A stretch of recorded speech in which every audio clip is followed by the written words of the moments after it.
mediation, looking to the future of conflict resolution. If anybody is in the wrong room, now it's time to sneak out. So this is about mediation. It's a great honor to moderate this important discussion. Antalya is the most fitting setting for a conversation on effective mediation and the future of conflict resolution. It also gives a little bit of allergic reaction to the northerner who is not used to this far in the spring. So sorry if my voice is a little bit low, but I really enjoy to come from the north, from Helsinki, Finland, to join you. I am CEO of CMI, Martti Ahtisaari Peace Foundation. The contours of the emerging world disorder have been visible for some time. We see a gradual disengagement from international institutions in all continents, increasing geopolitical fragmentation, and a more interest-driven transactional approach to foreign policy. These trends are reshaping the global landscape in ways we are still trying to fully understand. As a part of this shift, we see that the diplomatic space for dialogue and collective problem solving is shrinking.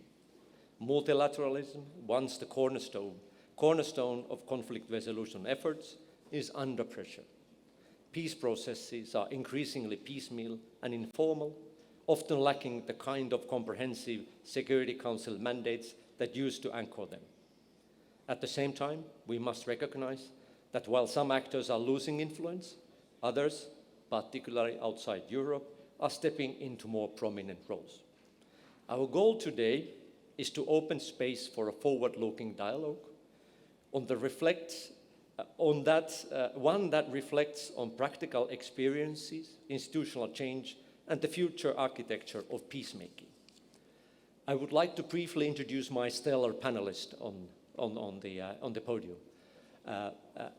Minister Ignacio Cassis is a Minister of Foreign Affairs of Switzerland. He has headed the Federal Department of Foreign Affairs since 2017.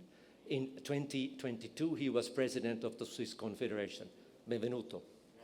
The Minister Tete Antonio, Foreign Minister of Angola. Tete Antonio was appointed as the Minister of External Relations in Angola in 2020. Mr. Minister, welcome, and sincere apologies, Mr. Minister, if I accidentally call you as an ambassador. As in his 10-year tenure in New York, I used to call him ambassador so many times. So sorry about that in advance. Then I have Rosemary DiCarlo, United Nations Under-Secretary General for Political and Peacebuilding Affairs, appointed by Antonio Guterres in 2018. Welcome, Rosemary. And Andreas Motzfeldt Gravik, Deputy Foreign Minister of Norway. He was appointed to the position of State Secretary in 2023. And then on the extreme right from you is Ambassador Timur Söylemez, who is the Director General in the Turkish Ministry for Foreign Affairs, dealing with the international mediation. Welcome, Timur. I'm hell-bent that we will have 2 rounds of questions for each. So I would very much appreciate if you keep your interventions relatively short, let's say 3-4 minutes, so we can have these 2 rounds and maybe some time for the discussion. Minister Cassis, Switzerland has traditionally been a powerhouse of international mediation. You are again getting to the hot seat when you will next year chair the OSCE, Organization of Security and Cooperation in Europe. This will be the 3rd time for Switzerland. OSCE is facing growing constraints due to political fragmentation and great power rivalries, especially the fallout from Russia's war in Ukraine. As the incoming chair of the OSCE, how do you envision the European security architecture and conflict resolution evolving over the next decade? Mr. Minister, please. Well, this is a very difficult question of the next decade. I would be glad to have a clear vision over the next 10 days. According to the new standards of time and politics, a decade seems to be a century. But let's say you were talking about security architecture, and I realized in the last weeks, months, that talking about security architecture, everybody means something else. So we first of all have to define what we understand with this word. And what I understand is something which is broader than just military services or rearmament. I understand, in particular, the 10 Helsinki principles. These are really principles that need then to put into action, with many things, including military services, but not just that. And the Helsinki principles are still for me the base of our security architectural in Europe, in the European continent, and I would say also in the transatlantic axis, because the OSCE is the last platform that still includes the United States of America and Russia, the Russian Federation. And this is for me a chance to be used as a platform it's an inclusive platform to discuss about security architecture. And I think we have to, first of all, to be clear what we are talking about, and secondly, to ask us, are the 10 Helsinki principles, we are celebrating this year 50 years of these principles, are these principles still updated, or do they need some adaptation? In my eyes, they are still very valuable, and again, we can really build on them, but the interpretation of the principle has been different between the Western and, if I use this vocabulary, and the Russian Federation. I would say that I would try to, first of all, agree on the language. What are we talking about if we talk about security architecture? And secondly, to ask, are the 10 principles still the good ones? And if yes, then where are the divergences? What do we have to fix on that? And we have to do that together with all 57 member states of the OSCE. This is my agenda. Predictions are difficult, especially about the future, as you know, but I think we still have to synchronize the vocabulary and to understand each other and to use this inclusive platform that it is the OSCE. We don't have another one.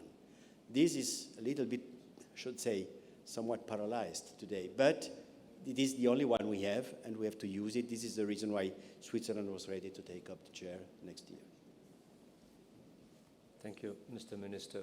Very forward-looking 3 points. Security is not only about military security. It needs to be inclusive. It needs to include every actor in the space.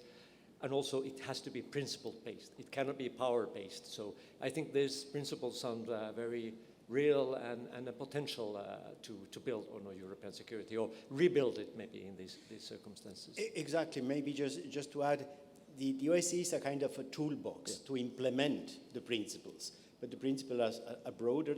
You also need military services. We also need many other services in order to implement them. Thank you, Mr. Minister. I now turn to Minister Tete Antonio. And I know that 2 weeks ago, the Angolan presidency announced its decision to withdraw from its role as a mediator in the conflict in Eastern DRC to focus on its chairmanship on the African Union for the next 12 months. And the world has been very, very appreciative of the efforts of your president in the EU-backed Luanda peace process, and the work has been very commendable. However, the situation in DRC is intensifying as we speak. reflecting on the past 3 years of very important work that your country has engaged in DRC, what key lessons can you draw from your perspective? What resources, innovative mediation approaches would be necessary to effectively address the ongoing crisis in Eastern DRC? Is there something the regional organizations or outsiders could provide help you? Thank you. Thank you so much. My dear friend, don't worry to call me an ambassador. This is what is going to remain. The minister will go away, the ambassador will always be there. So I'm very proud to be called as an ambassador. This is what is my job, really, my real job. But coming back to your question on the work Angola has done under the leadership of President Lorenzo. First, let me thank Turkey to give us this opportunity to talk about diplomacy in such very sensitive moment when you look at the environment of the political environment, even economic environment in the world. I think we need really to sit back and bring back the value of diplomacy and collective actions to find solutions.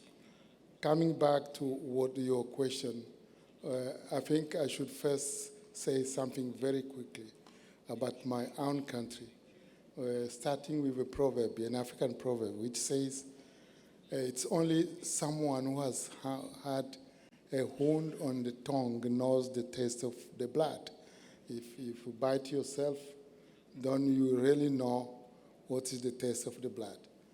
We have known it for 27 years, as Angola. As Angola, we have had a civil war for 27 years. So we really know what it takes. And if one can go faster to a table instead of fighting for 30 years, is always the best way to go. This is what guides us to carry out for such actions like the one we are trying to do we have been doing in the DRC, and not only in the DRC. The reason why we went to the Security Council soon after the end of our war, I remember having been one of the delegates of Angola in the council. The last report was issued when we were sitting already in the council. So we have been there for twice. We have been to the Peace and Security Council twice as well, because we believe in the notion, principle of the African Union, the non-indifference. We cannot be indifferent in front of such a devastating conflict happening at our doors, like the one in DRC, as well as in the world. And I think this notion is so valuable, but it needs to be applied wherever a conflict emerges. Now, coming back to the DRC, let me first say that the fact of Angola, President Lorenzo having announced the withdrawal from the mediation to cease to be the mediator, the main mediator of the conflict, it doesn't mean giving away our responsibilities. We are the chair of the AU. It means at the end of the day, we're going to deal with all the conflicts in the continent. Second, President João Lourenço is also the champion of the AU for peace and reconciliation in Africa. It means still we're going to deal with all the conflict in the continent.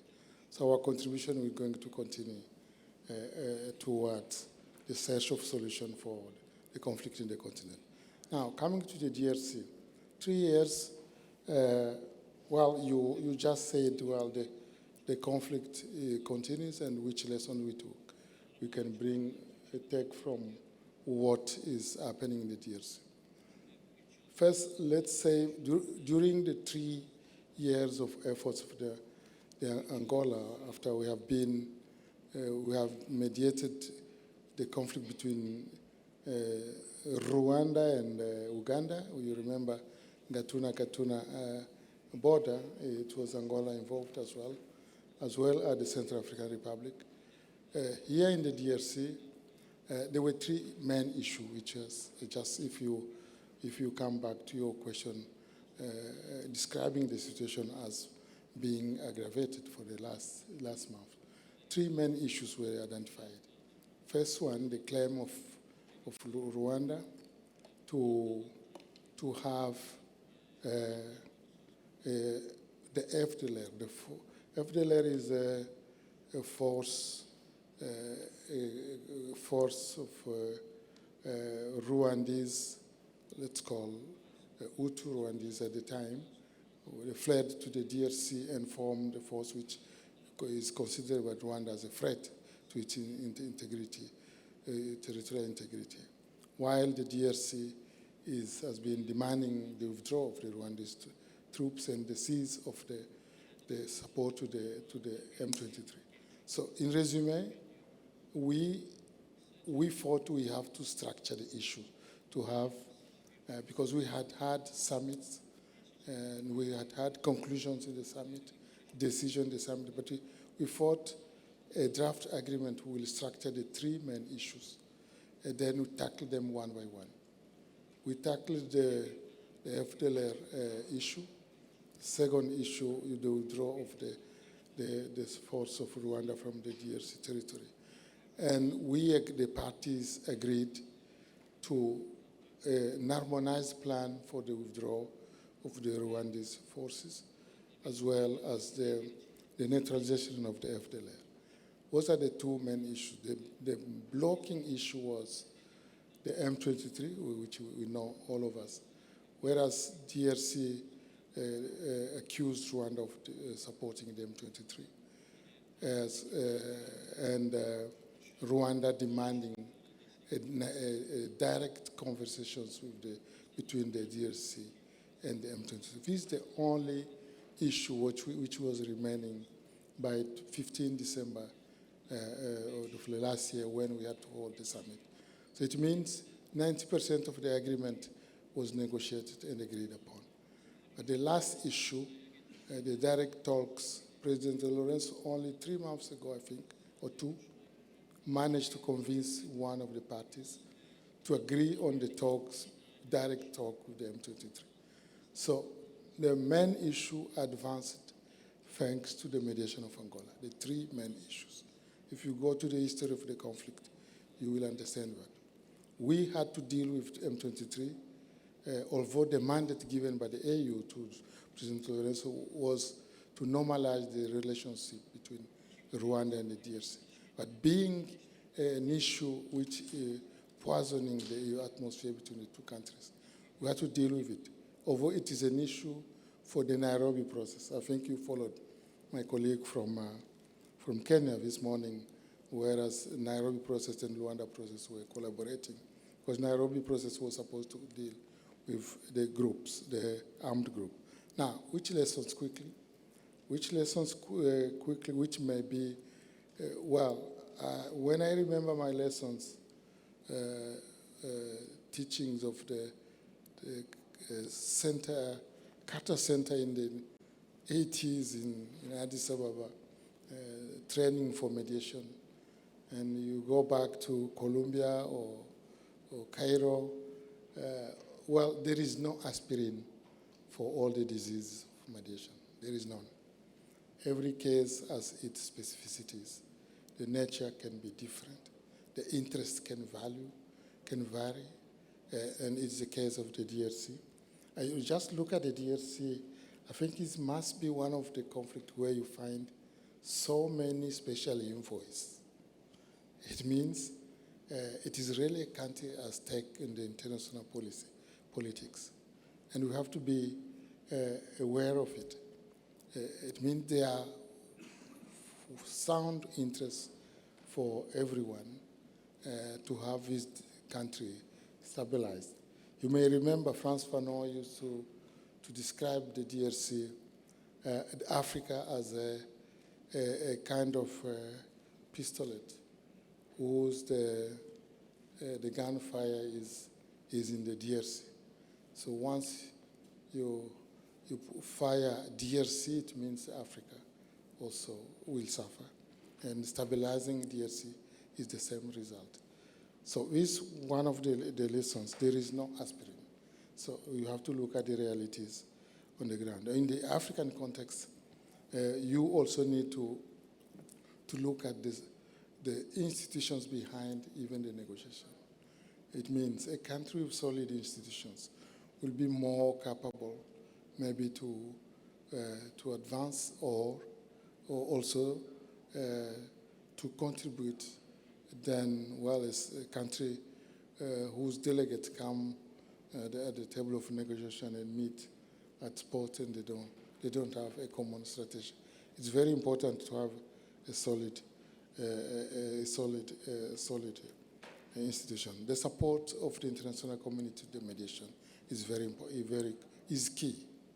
Is key, and we have to thank everyone here. The way the Luanda process was backed by many, including institutions like the Security Council itself, the European Union. Whenever we had a meeting, there was public statement to support the Luanda process. This is very important in order to avoid the parties to be tempted by mediation a la carte. It means, well, if I'm being pressured here, let me run away to another one.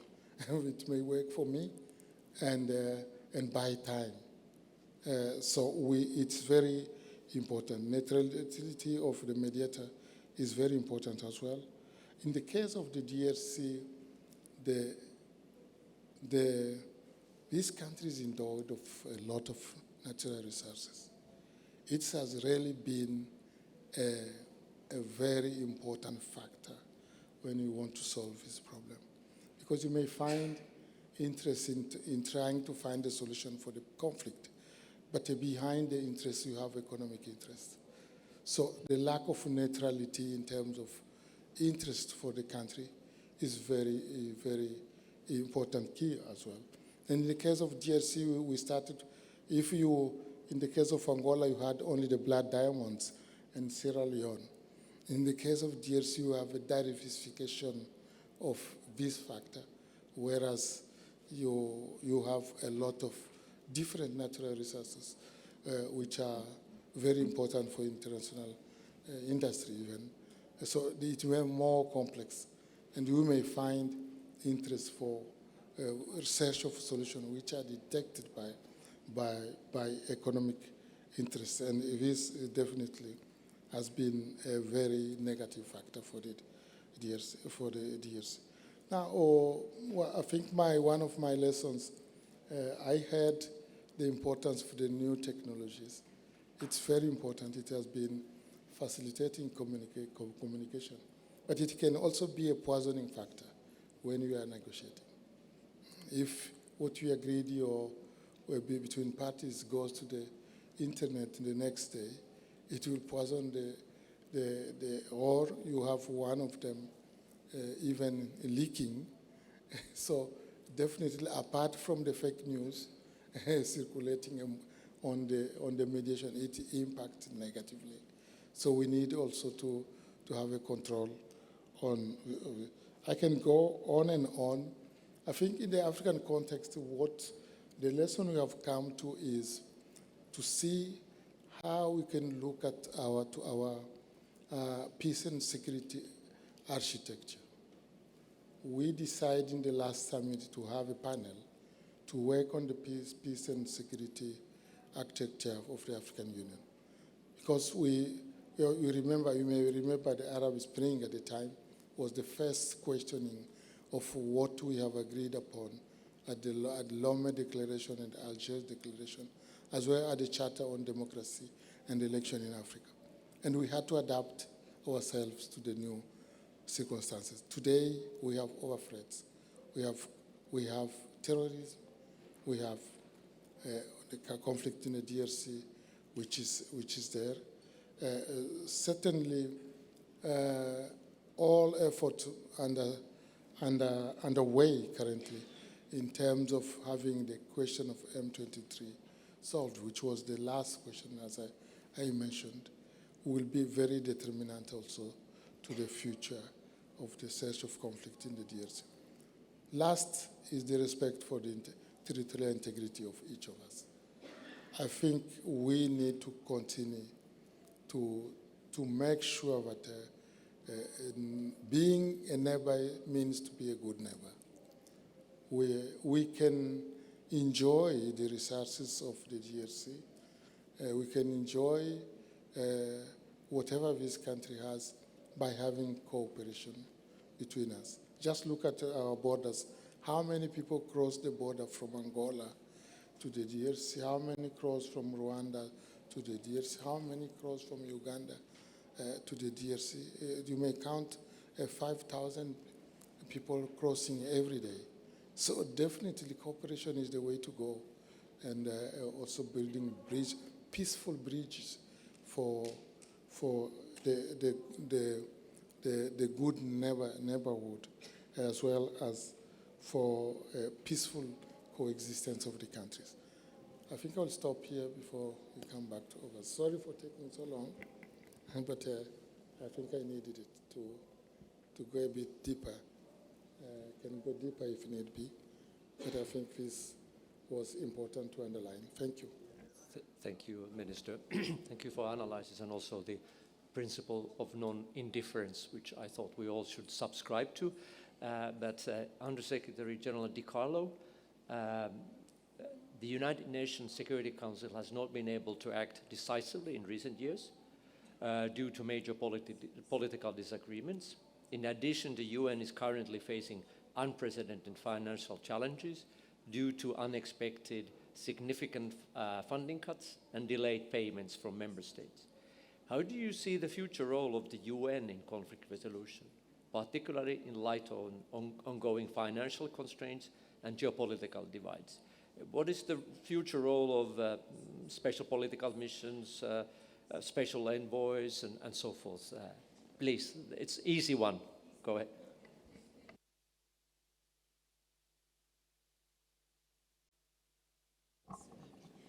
Thank you.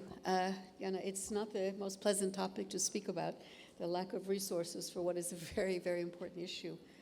It's clear the Security Council has been increasingly divided over the last few years, and they're unable to agree on a way forward on a number of issues. One of the reasons, for example, we don't have a mandate to lead negotiations on Sudan. We are active, but we don't have the backing of the Council in that regard. Even when we have mandates from the Council, such as Libya, the Council is divided on a way forward and how we should implement the mandate. So it's made our lives and our ability to really achieve peace and prosperity for a number of countries more difficult. Now, all of that said, apart from what the Council is doing, member states were very clear in the Pact for the Future that was agreed by last September. They were clear about the mandate of the Secretary General, the strong support for his good offices, strong support for conflict prevention, mediation, conflict resolution, and peace building. We were really pleased to see this, the political support that we need. We were also pleased to see that a member state said that the UN should devote adequate resources to this end. So we felt we were really on the right path going forward. Now come along the liquidity crisis. As you pointed out, a number of countries are either paying their contributions very late in the year or unable to pay or not paying. It has caused our ability to really move forward on a range of issues. It's made it very difficult. But in addition to that, and this I think for us in DPPA, my department, Political and Peacebuilding Affairs, is that voluntary contributions have decreased significantly. In some cases, 50% from major donors over the years because of their own financial difficulties or changes in governments, etc. All of our mediation, except for what is mandated by the Security Council, is covered by voluntary contributions. So this means our ability to go in, go out, to really help countries that are teetering but need a little bit of support with mediation is really hampered at this point. Our special political missions continue. The peacekeeping operations continue, of course. with less resources, but still will continue. I have no doubt on that, and I do hope indeed that we'll see a turnaround in economic issues so that we do see increased support from voluntary contributions.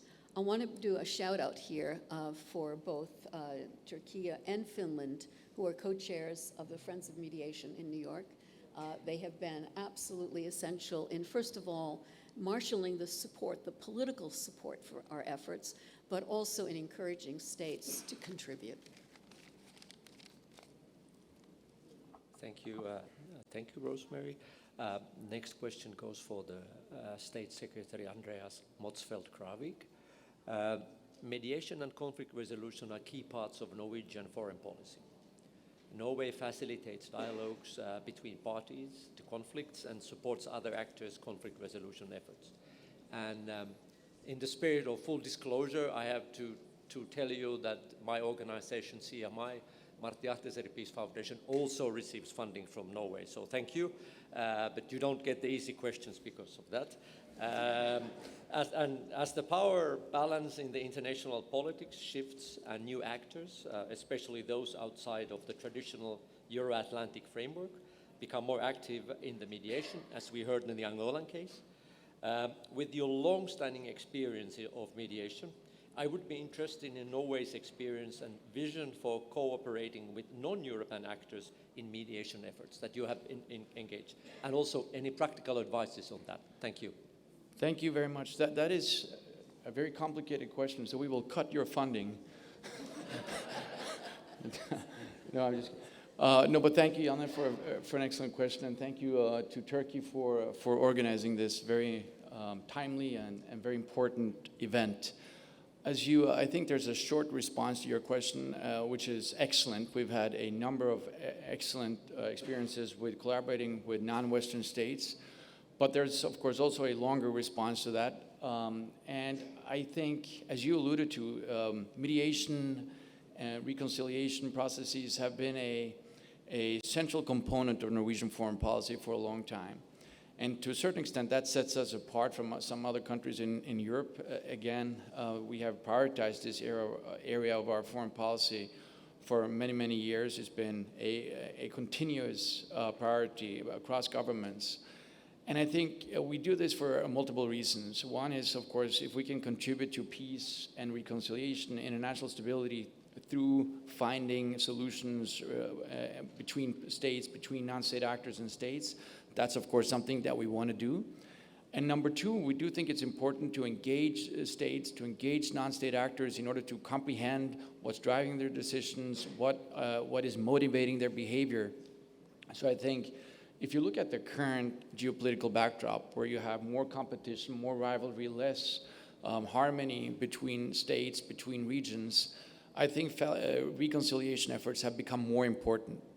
Now, in all honesty, some are taking the opposite approach, and some are saying that we should now be less inclined to work with mediation because now we need to sort of find our position in Europe, which is come under some threat by Russia and by these geopolitical forces, and that we should now invest less in our sort of extroverted foreign policy. But I think we have been adamant in sticking to our foreign policy and sticking to this aspect of our foreign policy, that we need to engage other countries, we need to engage non-state actors, because if there's anything that we need at the current moment, it's to understand better what's motivating each other's actions, and we need also to ensure that we can come together to overcome some of these global challenges that we're faced with, the climate crisis, avoiding a new pandemic, avoiding proliferation of nuclear weapons and arms race in space. All these items and issues and problems, quite frankly, can't be overcome by one region, by one country. They have to be resolved through global collaboration. So that's something that we will insist on doing. And a central component of our peace and mediation efforts have been that we talk to everyone. So we have a very low threshold for engaging other countries, for engaging other non-state actors. And also, as part of that, we will work with everyone.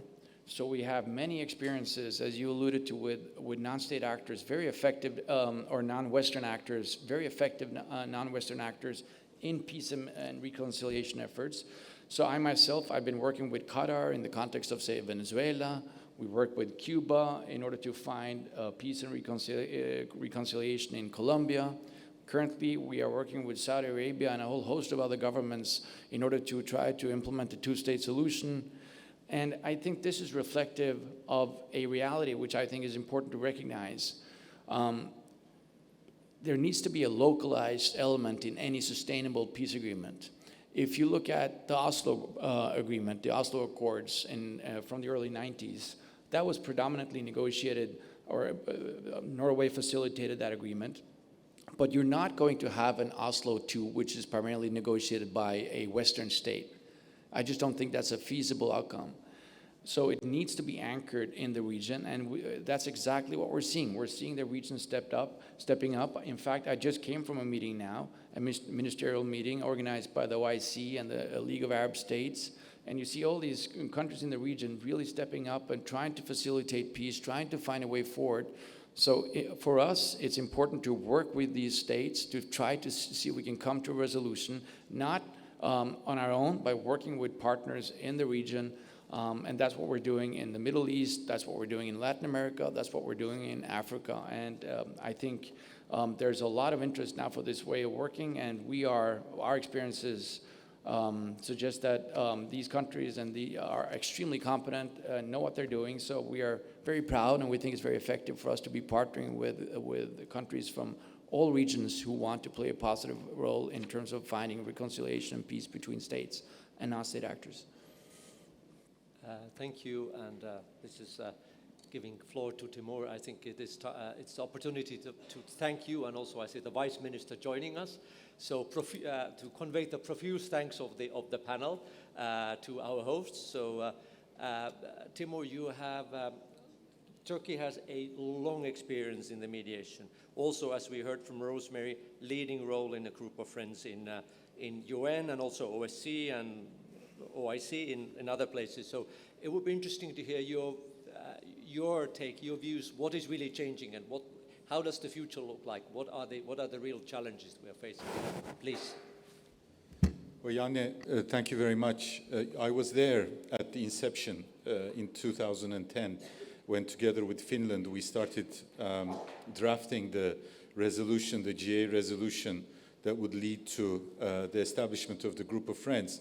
And I don't think at that point we would ever have imagined the success that we've had following that GA resolution, with multiple resolutions coming after it, 63 members, ministerial meetings, and then the mediation support unit, innovation cell, standby team.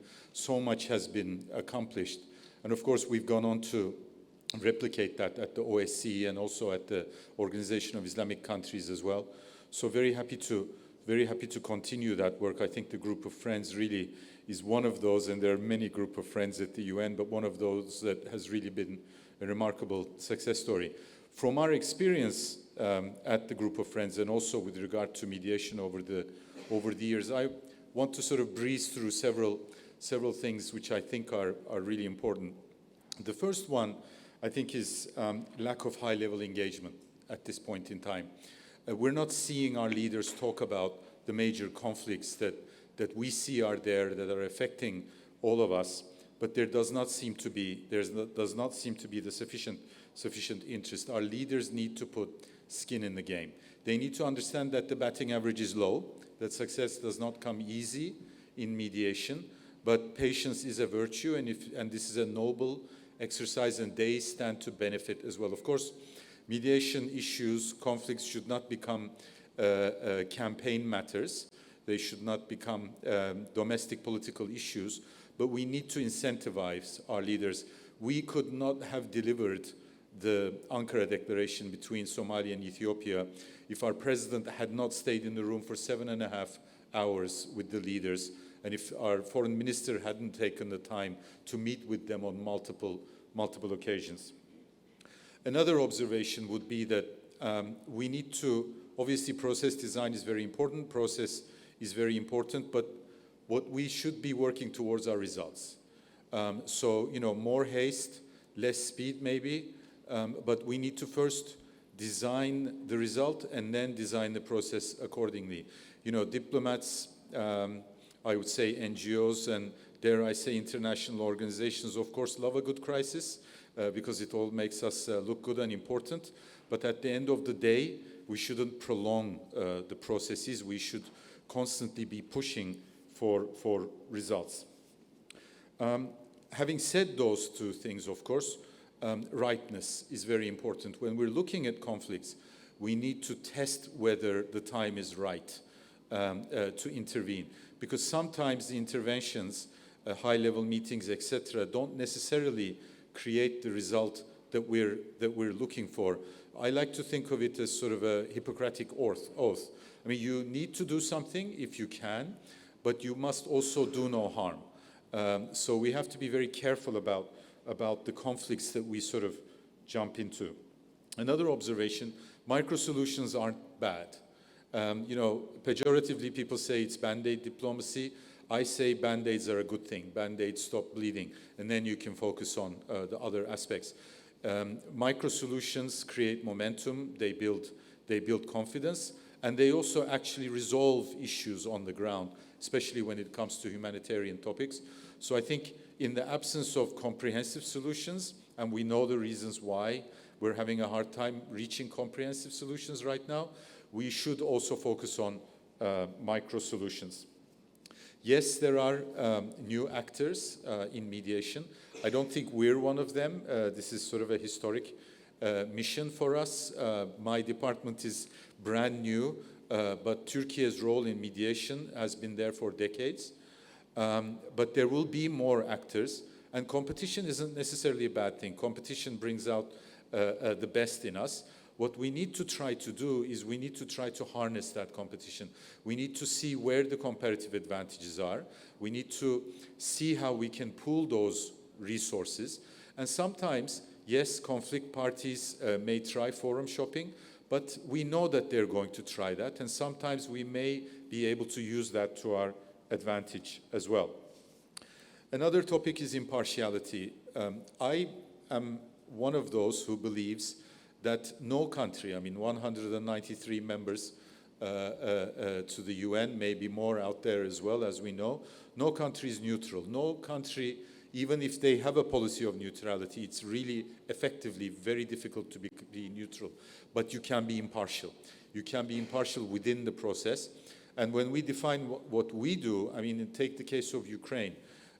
We are not neutral at all. We are a NATO member. We fully support Ukraine's territorial integrity, sovereignty, independence, etc. Our position is absolutely clear. But when it comes to facilitating between Russia and Ukraine, we can leave our position outside and we can be impartial within the process. And I call that non-neutral impartiality. I hope it catches on. But I think it's very, very important to underline that. And also there are shades to impartiality. When you're trying to help a humanitarian situation, you can be a little bit less impartial. Parties need to understand that there's an imperative to move forward. But when you're talking, for example, on territory, you can be more impartial, and parties need to understand that. Also, needs-based approach is very important. I mean, we in Turkey are sort of different things to different people. When it comes to the Balkans, our role is different. When it comes to Afghanistan, our role is different. Facilitating in Ukraine, mediating in the Horn of Africa. So we approach the issue based on needs primarily, and then try to see what we can do. And I think, and I'll stop with that one, it's very, very important, playing the long game. This is really, really crucial. Parties need to understand that you're sort of not a fireman.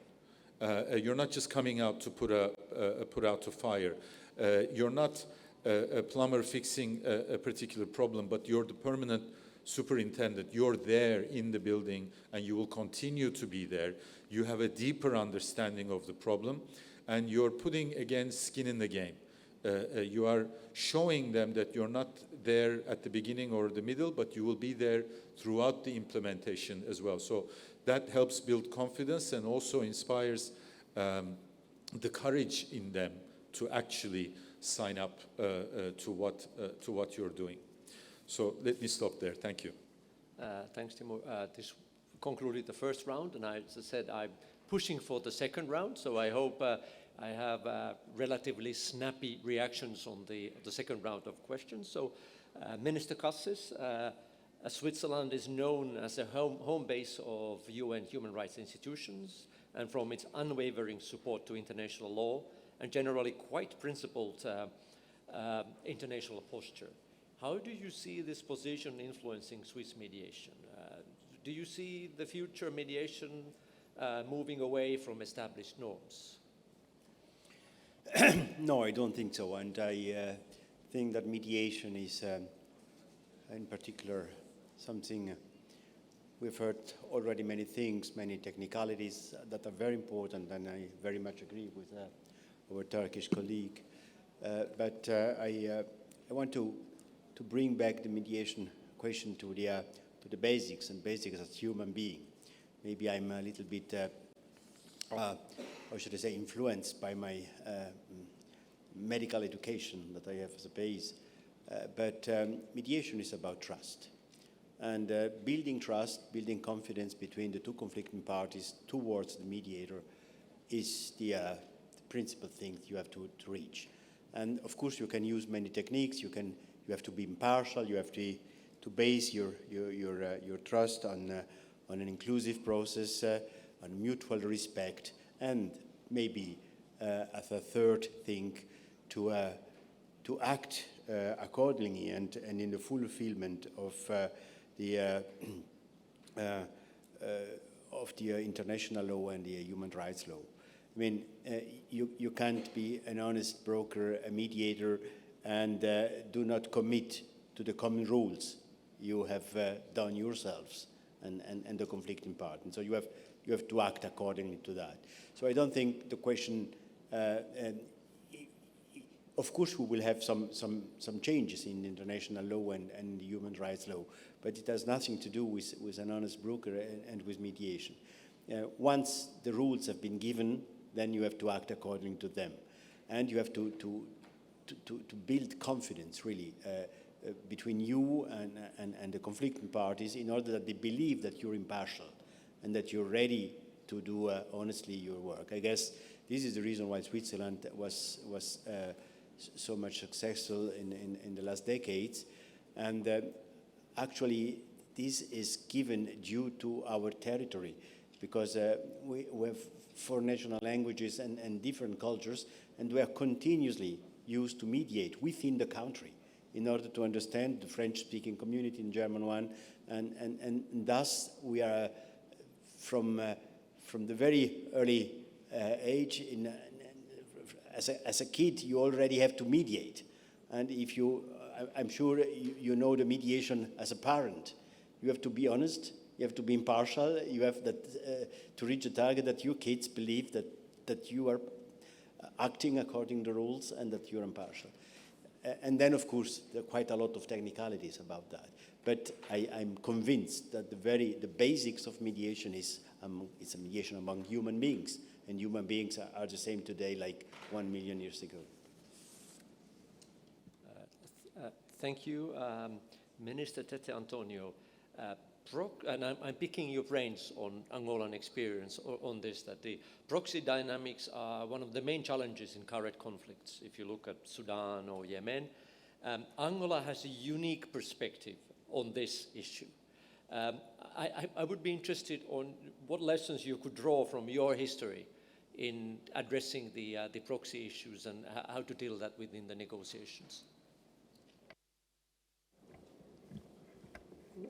Thank you so much. Just coming back to what has been lessons have been learned here, just to add to what my friend, the minister, said, the quality of the mediators also is very important. I can go to example. Any mediator should have the responsibility to understand, the capacity to understand that every word you say on a negotiation table can lead to peace or to war. It can happen. Just your quality will also dictate Second is the political will of the parties, which is very determinant. We can have the best mediation possible. If the parties are not willing to go forward, no miracle will happen. Now, coming back to the proxy interventions, Angola actually, by history, knows it not only on the ground. I'm talking about foreign intervention on the Angolan territory. You may remember the apartheid South African invading Angola almost on a weekly basis, and many of you know about the Kwitu-Kwanavala battle, which actually ended the myth of the invincibility of the South African apartheid. But also on this very field of practice for negotiation. Just something which happened when the war ended in Angola. Well, UNITA was defeated, and yet we had to talk.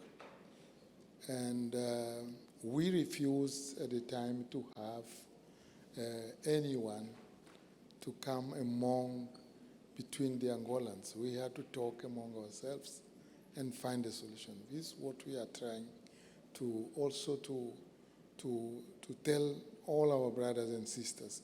But at the end of the day, it is you are going to solve the problem, not anyone from outside. Now, on this specific ground of Africa today, I think what should be done is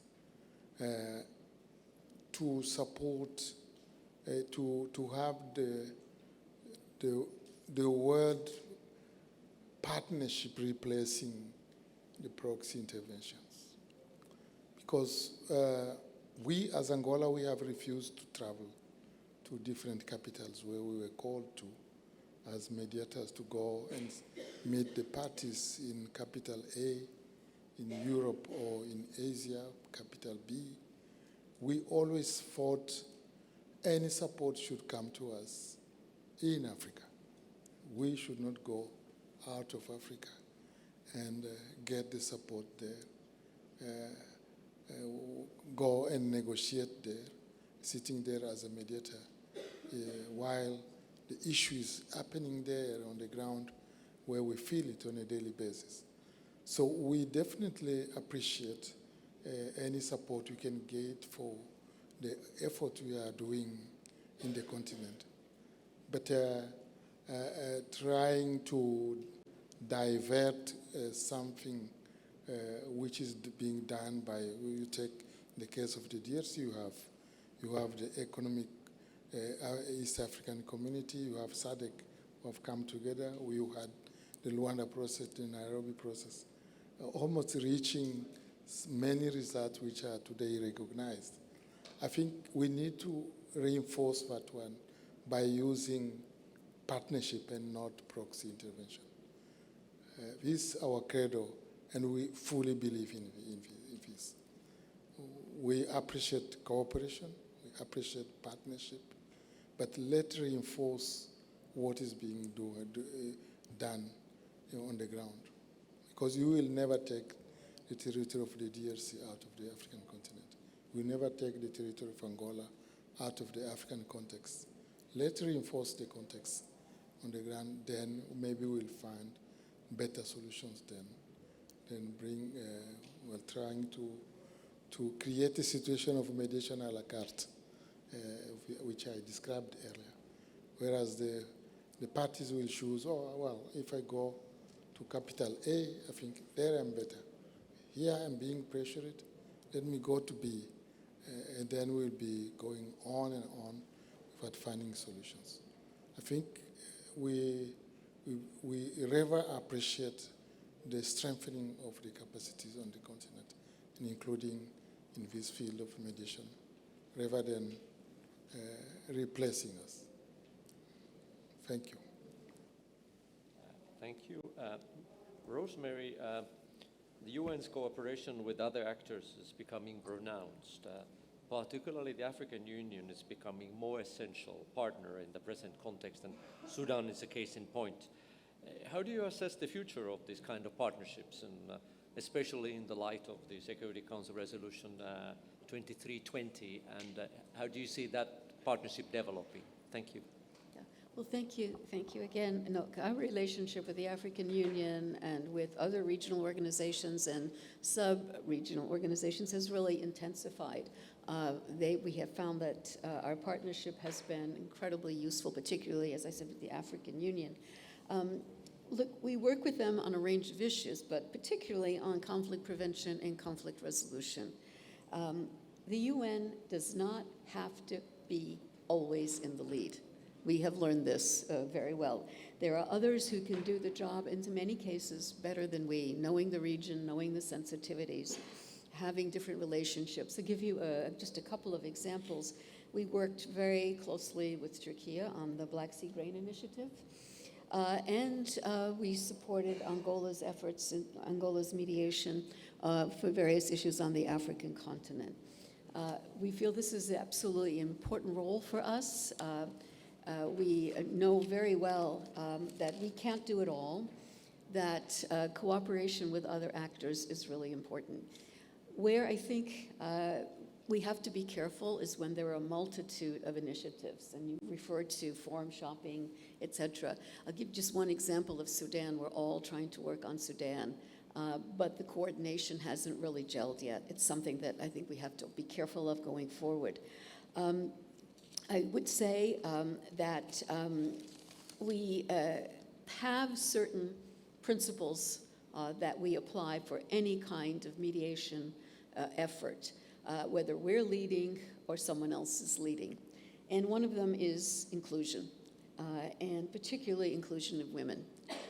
Because we're not leading as many processes as we used to, because many others are out there and we welcome that, we are prepared to provide support. We do have a standby team of mediators, a roster of mediators that we can deploy if requested, or we often offer even before requested.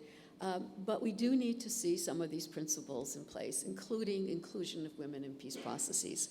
And for this reason, the Secretary General has issued something called a common pledge, that we all pledge to include women in any negotiation process going forward. So for those of you out there who lead these processes, please join our common pledge. Thank you.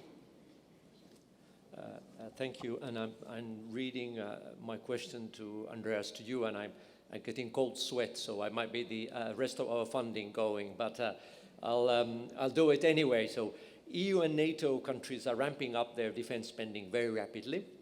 All talk is about defense and deterrence, and spending is projected to rise to 3 to 5% of GDP, taking the spending to the level of Cold War levels.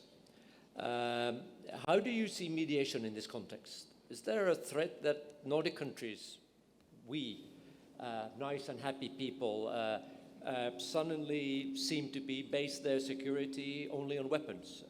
Will it make the mediation role of these countries less credible?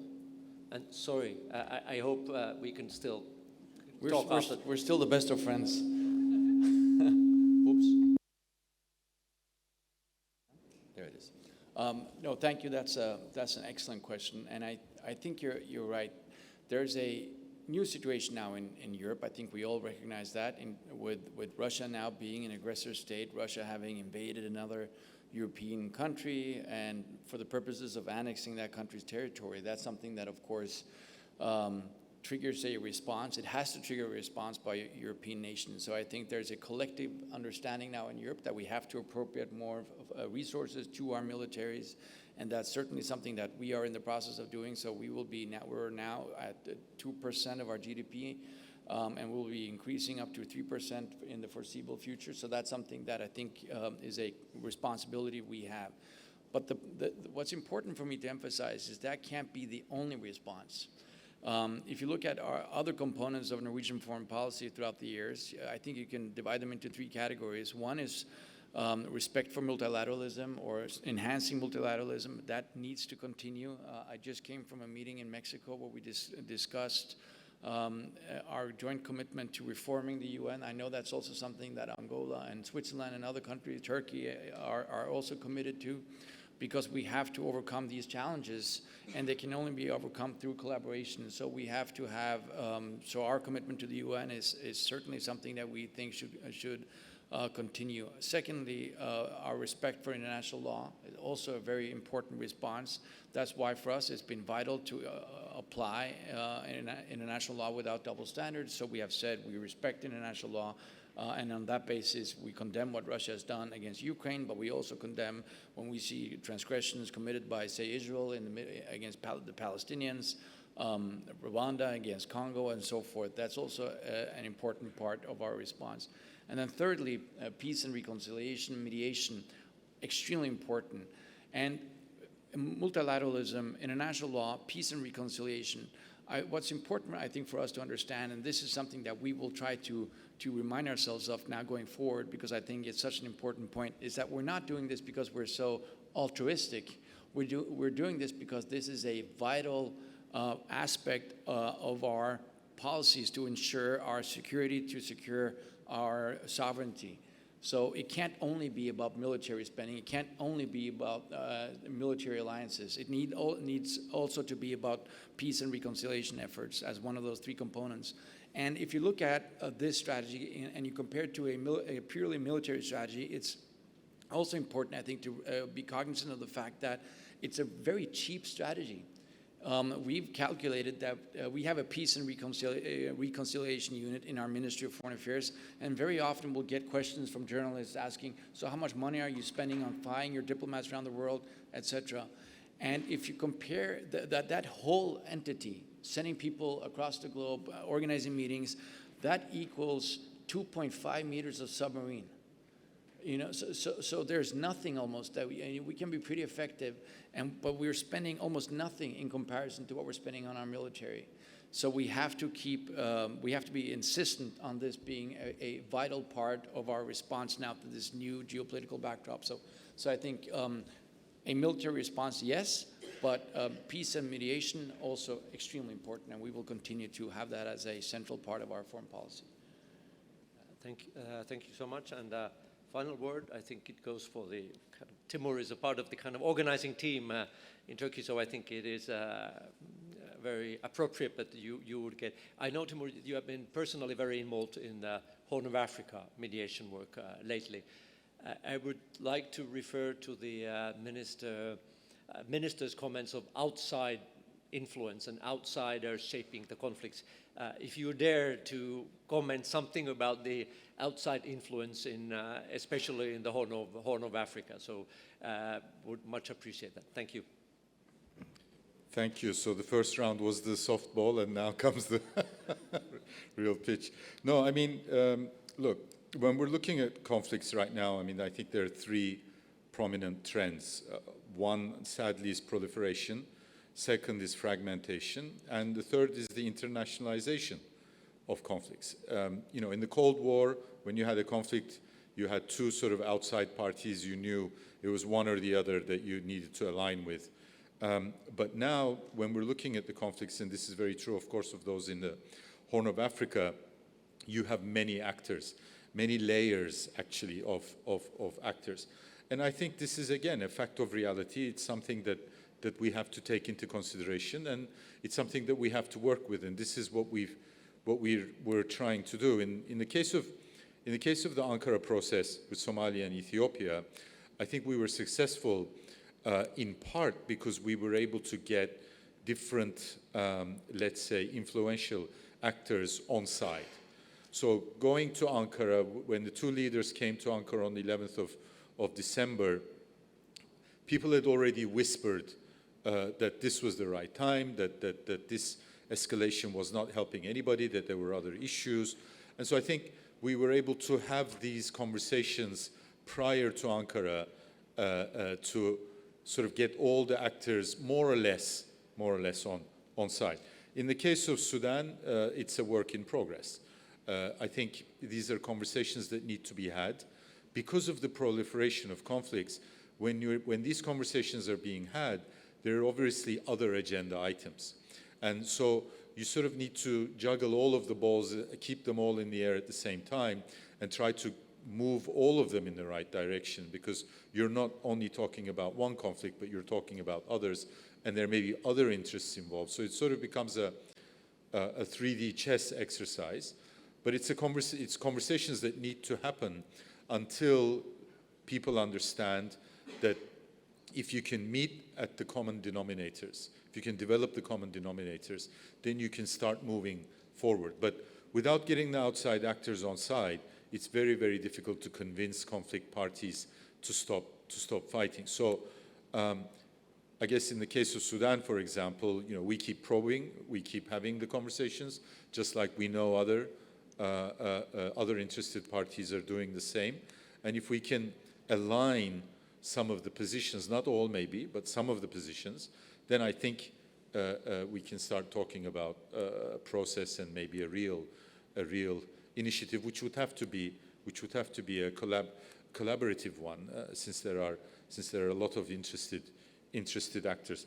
And just to wrap up, we signed on to the Common Pledge, and 60% of my department is women. Thank you. Thank you. We are 10 minutes over time, so I'm not trying to sum up or anything. What I propose, we thank this very interesting and good expert panel for really good discussion. Thank you.